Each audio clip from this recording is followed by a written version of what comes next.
Hey folks, welcome back to Sty Shack. Time for a Sty story again. There's a bunch of them, isn't there? This one. Did you see the snowmen, Dad? Yeah. Okay. If you watch my earlier videos, you hear me talk about it quite often. About our cabin out in northwestern Montana, up in the backcountry. Okay, that winter,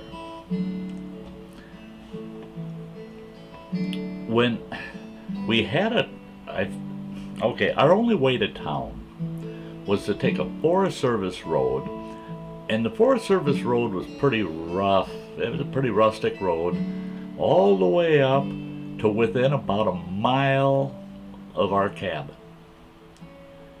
Then you turned off that road onto this old, it wasn't a Forest Service road, and it really was not a logging road. At one time it was a logging road, but it had washed out and grown in so much to the point where it was literally just a 2-tire width trail going through the woods up this mountainside. There was a couple of spots. I had one spot where it was about 120 feet off the side if you went off that little driveway. And then you come out into a meadow, a mountain meadow. And as you're coming through that meadow, off to the right, there was a horse corral. And to the left, just an extension of the meadow. So it's a nice open area and flat. And it was flat for about the length of a football field. Then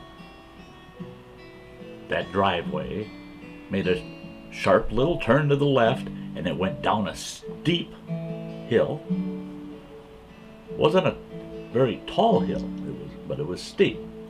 And you come down that hill, and there was a creek. And you had to drive through the creek and up another hill. Now that hill wasn't as steep, but it went up. It was about, I'd say, 250 feet long from the creek up to the cabin. And it went up, and you had to turn to the left and up a little bit steeper spot, and you came out on a flat right in front of the cabin. Very unimproved. Now, off to the right, when you cross that creek, it's a big open meadow. Really big open meadow.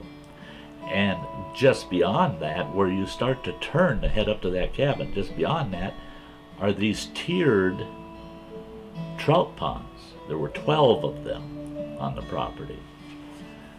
So you could see right up that little canyon we lived in, because that's all cleared out where the trout ponds are.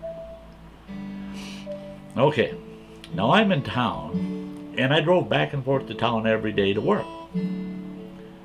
And I told them in town, I said, I'll drive until I cannot get out anymore with the truck. Once the snow's deep enough I can't get out, then I'm going to be snowshoeing down. And that's the end of it, till spring. And so I'm down in town working every day. The snow starts coming. Our first snowstorm, we get about 6 or 8 inches. Then our next snowstorm, we get about 15 inches. Now we got a few of those snowstorms, and it's early enough in the season that the snow, it's still warm out. It's typically during the day about 32 degrees, right at freezing. And it would snow like the devil all night. And then during the day it would settle a little bit from melting. And then it'd snow again. Well, I was managing with my truck to keep breaking trail into the cabin. And I was feeling pretty good about the fact that I've probably got another week unless we have a big snowstorm that I can be driving in and out back down to town. So I'm heading home, and I didn't realize that it had been snowing up in the high country during the day, where down in town it hadn't been. And the snow's getting deeper as I'm getting closer to home. Well, I came out in that first meadow, and I was so grateful I made it that far, and I thought I'm going to have to just give it to get down and cross that creek and up that hill to the cabin. And if I can make it up to the cabin, sweet, that's where the truck will sit, because we're going to be walking out from here. I come through that meadow and I just stomped on it. And I come off that little rise down, cross that creek. Now, mind you, it's pitch black out. It's the middle of the dang night. And it's snowing. I get across that creek and I know I've got about maybe 50 feet that I can just stay on the gas, and then I got to turn to the left and head up that hill.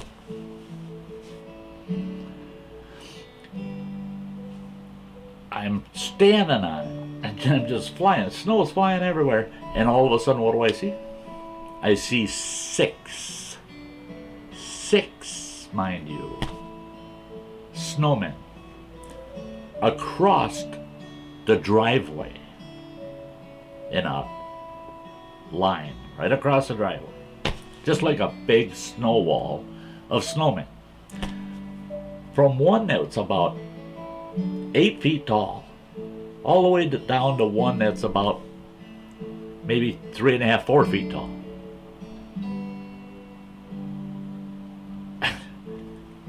I lost it. I cranked the wheel, swerved, slid, just made it around the little snowman, kept at the truck gun and tried to head up that hill, and I was heading in the right direction, and I got real close to getting to the base of the driveway that goes to the top to the cabin, and that's as far as the truck would go.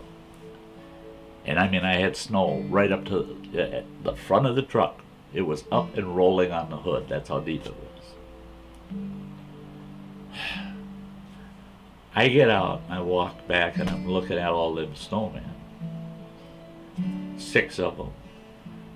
A really big one, then a not as big one, but big one. Then another one that's a little smaller yet, and right down, it just boom, boom, boom, boom, boom. I get up to the cabin. I walk in the door.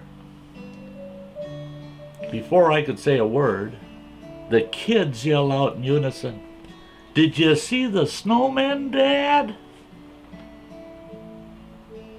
Did I see the snowmen, Dad? I said, "Are you kids, what were you thinking?" And I told them the truck is now buried down the hill. We can't get it up to the cabin. I said, it's buried and it's going to stay there till spring now. I said, I could have killed myself. I said, if I would have hit that big snowman, we wouldn't even own a truck. It would be ruined, shot. It would have taken the whole front end off the truck. Well, Dad, you wouldn't want to hit yourself. What do you mean? Well, those snowmen, those are us. That's our family, Dad. It never registered till that was said to me. They had made a snowman and based the sizes on all of us in the family. And they had never even thought of it, that's the driveway. They probably thought, well, it all looks the same in the winter. Dad'll just drive around them. And that it didn't matter where they put them. So, did you see the snowman, Dad? He surely did. He saw each and every single snowman. That took a lot of work. And my ex-wife, she helped build them. So she was just as guilty as the kids for putting them in the driveway. But, yeah, they were built with love. no intentions of taking Sty out with a herd of snowmen. So, yeah, it was pretty tough for me to remain angry in any sense over seeing the snowman. But there you are. There's a Sty story from the winter up in the backcountry. Hope you enjoyed it. For all you folks that haven't subscribed, you can punch me in the ugly mug over here, and then you are. Some videos you can catch over here on the side. And you can ring the bell down below if you want to get notifications of when I post. And leave your comments. I love the comments. And until the next time, folks, you all have a very, very nice day. Bye-bye.